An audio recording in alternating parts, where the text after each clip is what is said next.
Assalamualaikum warahmatullahi wabarakatuh. Selamat pagi pemirsa Trans 7. Kasana Ensiklopedia Islam Dunia pagi ini kembali hadir ke hadapan Anda untuk berbagi informasi Islami. Semoga menginspirasi dan menjadi motivasi aktivitas Anda hari ini. Wanita hamil memang membutuhkan nutrisi lebih. Tentunya hal ini membutuhkan asupan gizi yang rutin, bukan hanya untuk dirinya tapi juga untuk bayi yang dikandungnya. Masalahnya di bulan Ramadan, asupan gizi tentu berkurang karena puasa. Apakah dalam kondisi demikian seorang wanita hamil tetap harus menjalankan puasa atau boleh meninggalkan puasa? Secara medis, selama kondisi kesehatan wanita hamil dan janin yang dikandungnya setelah dilakukan pemeriksaan dinyatakan sehat, maka wanita hamil diperbolehkan untuk berpuasa dengan syarat ibu hamil tetap mampu memenuhi kebutuhan nutrisi, baik bagi dirinya maupun janin yang dikandungnya. Pemenuhan nutrisi ini harus sama dengan kondisi ketika tidak berpuasa. Yang berbeda hanya pemenuhan nutrisi ini dipindah waktunya, tentunya dilakukan pada saat sahur dan berbuka puasa, serta antara waktu berbuka puasa dan sahur. Akan tetapi tidak jarang ada ibu yang memiliki kondisi fisik yang lemah sehingga mengkhawatirkan keadaan dirinya atau keadaan buah hati jika harus terus berpuasa di bulan Ramadan. Dalam kondisi demikian, syariat Islam memberikan beberapa keringanan atau rukhsah untuk meninggalkan puasa dengan konsekuensi harus mengganti di hari lain atau membayar denda sesuai dengan kondisi yang sedang terjadi. Misalnya dalam kondisi ibu hamil yang mengkhawatirkan keadaan dirinya dan tidak mengkhawatirkan keadaan anaknya, maka dia boleh berbuka tetapi wajib mengqadha mengganti di hari yang lain ketika telah sanggup berpuasa dan tidak harus membayar denda atau fidyah. Keadaan ini disamakan dengan orang yang sedang sakit dan mengkhawatirkan keadaan dirinya sebagaimana disebutkan dalam firman Allah Subhanahu wa taala. Maka jika di antara kamu ada yang sakit atau dalam perjalanan lalu ia berbuka, maka wajib baginya berpuasa sebanyak hari yang ditinggalkan itu pada hari-hari yang lain. Quran Surat Al-Baqarah 184.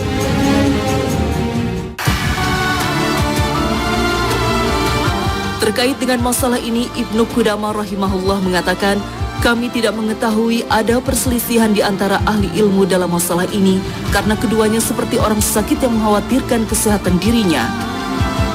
Sama halnya dengan ibu hamil yang mengkhawatirkan keadaan dirinya dan buah hati bila berpuasa. Sebagaimana ibu hamil yang mengkhawatirkan keadaan dirinya saja, dia hanya wajib mengqadha saja sebanyak hari-hari puasa yang ditinggalkan ketika sang ibu telah sanggup melaksanakannya.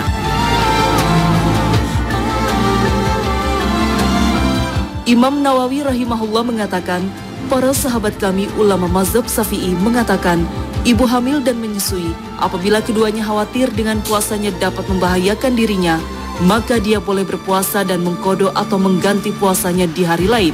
Tidak ada fidyah karena statusnya seperti orang yang sakit dan semua ini tidak ada perselisihan di kalangan ulama mazhab Syafi'i. Dengan demikian, apabila ibu hamil dan menyusui khawatir puasanya akan membahayakan dirinya dan anaknya, maka hendaklah dia berbuka dan mengqadha atau menggantinya di hari lain.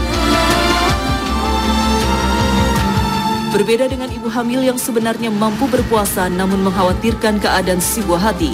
Kekhawatiran itu sendiri bisa timbul berdasarkan pengalaman atau berdasarkan diagnosa dokter terpercaya bahwa puasa itu bisa membahayakan kesehatan anak baik secara mental maupun fisik. Ibu hamil yang mengalami kondisi ini juga boleh meninggalkan puasa. Namun para ulama berbeda pendapat tentang bentuk penggantiannya, apakah dengan qadha mengganti di hari lain, membayar fidyah, atau kedua-duanya, yakni mengganti di hari lain dan membayar fidyah. Sebagian ulama yang mengatakan bahwa sang ibu hanya berkewajiban qadha mengganti saja tanpa membayar fidyah. Hukumnya sama dengan ibu hamil atau menyusui yang mengkhawatirkan anaknya dengan orang yang sedang sakit sehingga memiliki ketentuan yang sama dengan mereka, yaitu boleh meninggalkan puasa dan harus menggantikannya pada hari yang lain. Sebagian ulama lain mengatakan bahwa dalam kondisi demikian sang ibu hanya berkewajiban membayar fidyah saja tanpa qadha mengganti. Hal ini didasarkan pada perkataan Ibnu Abbas radhiyallahu anhu bahwa wanita hamil dan menyusui jika takut terhadap anak-anaknya maka mereka berbuka dan memberi makan satu orang miskin. Hadis riwayat Abu Dawud. Demikian pula berdasarkan fakta Ibnu Umar radhiyallahu anhu ketika ditanya tentang seorang wanita hamil yang mengkhawatirkan anaknya, maka beliau berkata, berbuka dan gantinya memberi makan 1 mud gandum setiap harinya kepada 1 orang miskin. Hadis riwayat Baihaqi. Kondisi yang demikian ini juga disamakan dengan orang yang berat menjalankan puasa seperti terkandung dalam Al-Quran surat Al-Baqarah ayat 184. Dan bagi orang yang berat menjalankannya wajib membayar fidyah, yaitu memberi makan seorang miskin. Quran surat Al-Baqarah 184. Selain kedua pendapat ini, ada sebagian ulama yang mengharuskan sang ibu untuk mengqadha, mengganti dan membayar fidyah sekaligus.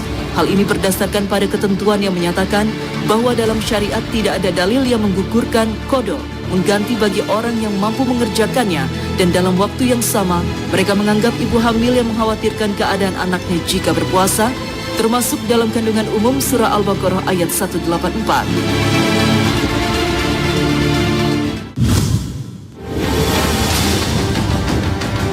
Pemirsa Kasana, selain ruksah atau keringanan dalam puasa, ibu hamil juga mendapatkan keringanan saat mengerjakan sholat. Jika kehamilannya sudah besar, bisa jadi sulit ruku dan sujud karena perut sudah membesar dan agak sulit dilipat atau dibungkukkan.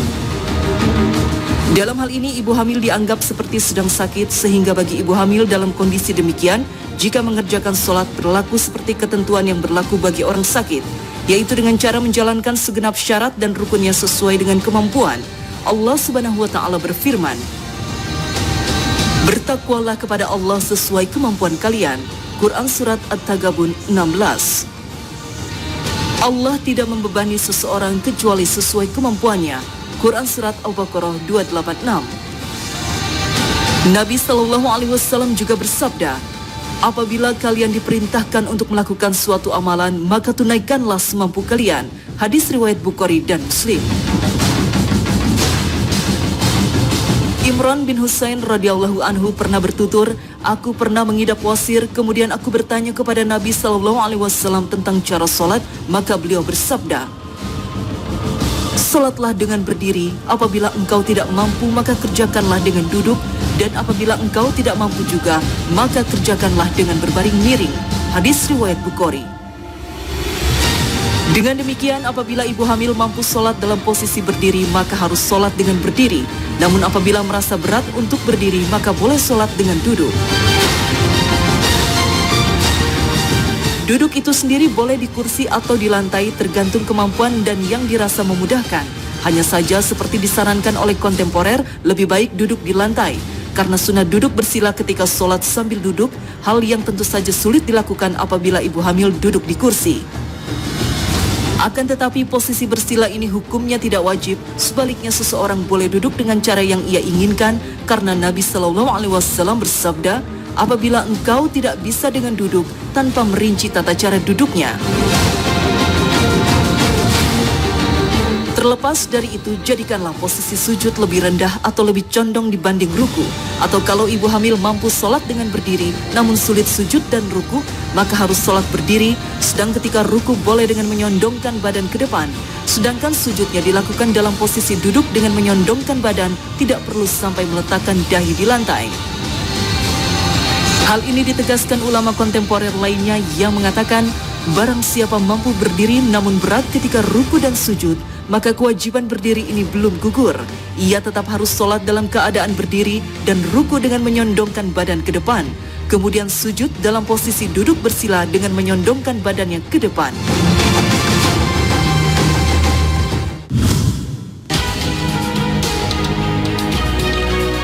Pemirsa Kasana, buang angin merupakan salah satu dari golongan hadas kecil. Tentu seseorang yang buang angin dapat membatalkan wudhu. Buang angin kadang dapat muncul dengan atau tanpa diduga. Jika dapat diduga, seseorang dapat segera mengambil air wudhu agar kembali suci. Tetapi banyak kasus angin keluar tanpa bisa diduga, terutama ketika sedang membaca Al-Quran. Lantas bagaimana hukumnya dan apa yang seharusnya dikerjakan apabila kentut saat membaca Al-Quran? Ada perbedaan hukum antara membaca Al-Quran dalam kondisi hadas kecil tanpa menyentuh mushaf, seperti membaca dengan hafalan, dan menyentuh mushaf Al-Quran dalam kondisi hadas kecil. Untuk membaca Al-Quran dalam kondisi hadas kecil, baik hadas kecil yang muncul sebelum membaca atau di tengah membaca, ulama sepakat hukumnya dibolehkan selama tidak menyentuh mushaf. Dalam hal ini, An-Nawawi menuliskan dalam bukunya At-Tibyan, dianjurkan untuk membaca Al-Quran dalam kondisi suci. Jika ada yang membaca Al-Quran dalam kondisi hadas kecil, hukumnya tetap menurut kesepakatan kaum muslimin. Bahkan orang yang membaca Al-Quran dalam kondisi hadas tidak disebutkan mengamalkan yang makruh. An-Nawawi lalu melanjutkan keterangannya dengan menukil pernyataan Imam Al-Haramain. Tidak bisa disebut melakukan yang makruh. Di antara dalil yang menunjukkan bolehnya membaca Al-Quran dalam kondisi hadas adalah hadis yang dituturkan oleh Ibnu Abbas radhiyallahu anhuma, bahwa beliau pernah tidur bermalam di rumah Maimunah, istri Nabi SAW, yang merupakan bibinya Ibnu Abbas. Ketika masuk tengah atau sepertiga malam terakhir, Nabi SAW bangun. Lantas beliau duduk, mengusap aroma kantuk dari wajah beliau, kemudian membaca 10 ayat terakhir dari surah Ali Imran. Setelah itu beliau berjalan menuju wadah air yang digantung, lalu wudhu dengan sempurna dan mengerjakan sholat tahajud. Hadis riwayat Bukhari dan Muslim. Demikianlah disebutkan ketika bangun tidur, Nabi SAW dalam kondisi hadas langsung membaca Al-Quran 10 ayat terakhir surat Ali Imran. Dari hadis ini para ulama menyimpulkan kebolehan membaca Al-Quran dalam kondisi hadas. Imam Bukhari membuat judul bab ketika mencantumkan hadis ini, bab bacaan Al-Quran ketika dalam kondisi hadas atau yang lainnya. Sementara untuk masalah menyentuh Al-Quran pada saat hadas kecil, seperti disebutkan ensiklopedia Fikih Kuwait, bahwa orang yang berhadas, hadas besar atau hadas kecil, tidak boleh menyentuh mushaf, baik secara keseluruhan maupun sebagiannya saja. Inilah pendapat para ulama keempat mazhab. Ketentuan ini antara lain didasarkan pada firman Allah Subhanahu wa Ta'ala yang artinya, tidak menyentuhnya kecuali orang-orang yang disucikan. Quran Surat Al-Waqi'ah 79.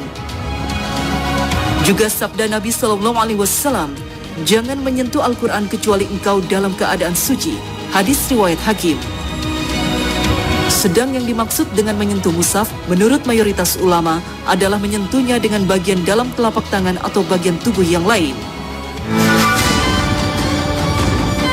Mushaf di sini berlaku bagi orang yang berhadas besar seperti wanita yang sedang haid, nifas, dan laki-laki atau wanita yang sedang junub, sebagaimana disebutkan dalam riwayat dari Ibnu Umar radhiyallahu anhuma, Al-Qasim bin Muhammad, Al-Hasan Al-Bashri, Atta, dan Asy-Syaibi. Bahkan sampai-sampai Ibnu Qudamah mengatakan, kami tidak mengetahui ada orang yang pendapatnya berbeda kecuali Daud dari mazhab Zahiri. Juga berlaku bagi orang yang berhadas kecil seperti orang yang kentut atau kencing dan belum bersuci. Inilah pendapat mayoritas ahli fikih. Al-Qurtubi mengatakan bahwa ada sebagian ulama yang membolehkan menyentuh mushaf tanpa berwudu. Al-Qalyubi, salah seorang ulama mazhab Syafi'i, mengatakan Ibnu Shalah menceritakan ada pendapat aneh dalam masalah ini yang menyatakan tidak dilarang menyentuh mushaf meskipun dalam keadaan berhadas baik kecil maupun berhadas besar. Jika kita mengabaikan pendapat minoritas yang dianggap aneh oleh Ibnu Shalah ini, maka bisa kita katakan bahwa orang yang berhadas baik besar maupun kecil baru boleh menyentuh mushaf Al-Quran setelah mereka bersuci, yaitu untuk hadas besar dengan mandi wajib dan untuk hadas kecil dengan berwudu. Akan tetapi menurut sebagian ulama, ketentuan ini tidak berlaku bagi orang yang menyentuh mushaf dengan pembatas, selama pembatas tersebut bukan bagian dari mushaf seperti sampul, tetapi benda lain seperti sarung tangan atau yang berfungsi seperti itu. Alasannya adalah karena larangan yang dimaksud adalah larangan menyentuh mushaf secara langsung, sementara pada saat menyentuhnya dengan menggunakan pembatas, maka yang disentuh adalah pembatasnya, bukan mushafnya. Demikianlah berdasarkan semua keterangan ini dapat disimpulkan bahwa jika kita membaca Al-Quran tanpa menyentuh mushaf, seperti membaca dari hafalan, lalu keluar angin ketika bacaan sedang berlangsung, maka kita hendaknya berhenti sejenak hingga proses buang angin selesai, kemudian melanjutkan bacaan lagi. Imam Az-Zarkashi menegaskan, dimakruhkan untuk terus membaca ketika kentut keluar.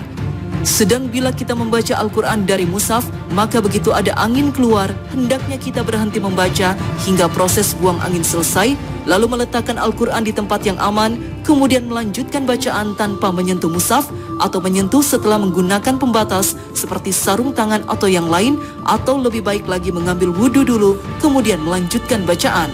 Wallahu a'lam.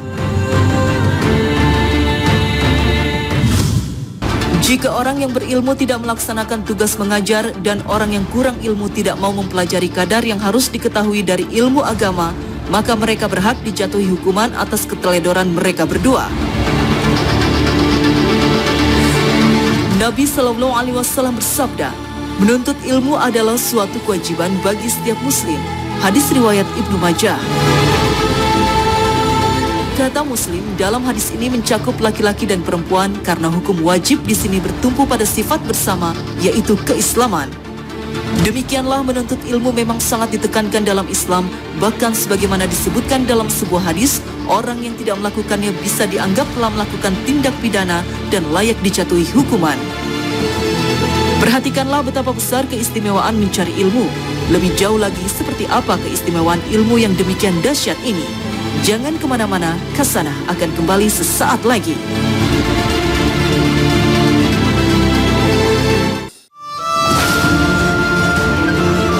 Dalam kitab Buknil Muhta, kitab fikih mazhab Syafi'i, Muhammad bin Khatib Asy-Syarbini rahimahullah menukil sejumlah pernyataan salafus syalih tentang keutamaan menuntut ilmu, yang antara lain Mu'adz bin Jabal radhiyallahu anhu berkata, "Tuntutlah ilmu karena menuntutnya adalah kebaikan bagimu. Menuntut ilmu adalah suatu bentuk ibadah. Saling mengingatkan ilmu adalah tasbih. Membahas suatu ilmu adalah jihad. Mengajarkan ilmu pada orang yang tidak mengetahuinya adalah sedekah. Mencurahkan tenaga untuk belajar dari ahlinya adalah suatu upaya mendekatkan diri kepada Allah." Ali radhiyallahu anhu juga berkata, "Ilmu itu lebih baik daripada harta.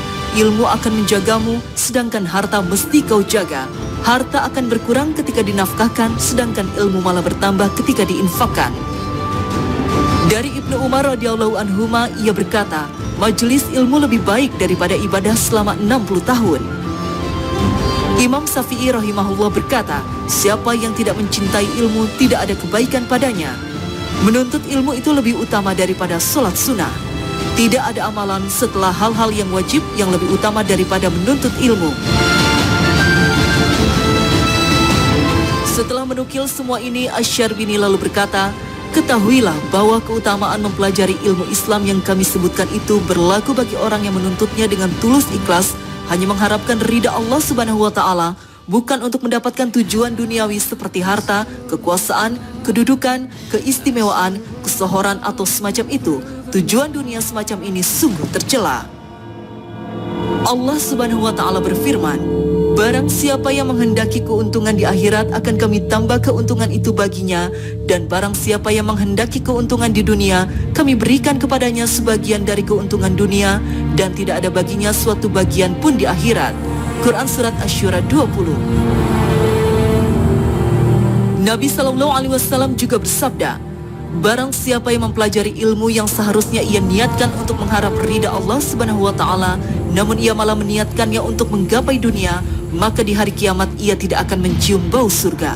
Hadis riwayat Abu Daud dan Ibnu Majah dari Abu Hurairah. Pemirsa Kasanah, sampai di sini akhir kebersamaan kita pagi ini. Terima kasih atas perhatian Anda. Wassalamualaikum warahmatullahi wabarakatuh. Kau masih beri